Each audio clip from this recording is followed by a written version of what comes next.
Good morning mga kaprobinsyana. So ayan, ngayong araw ay magluluto tayo ng pusit, ginisang pusit. So ayan po, nagigisa na tayo ng bawang sibuyas at yan nga po ay pwede na.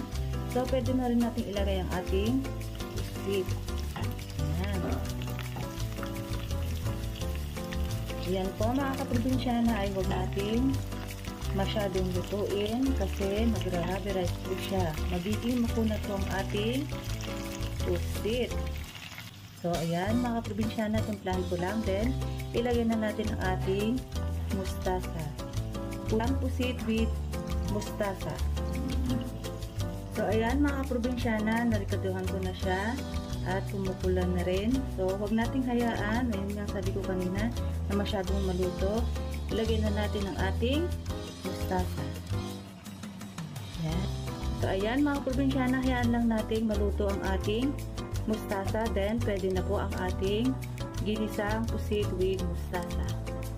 So, ayan po mga probinsyana, luto na ang ating ginisang pusit with mustasa.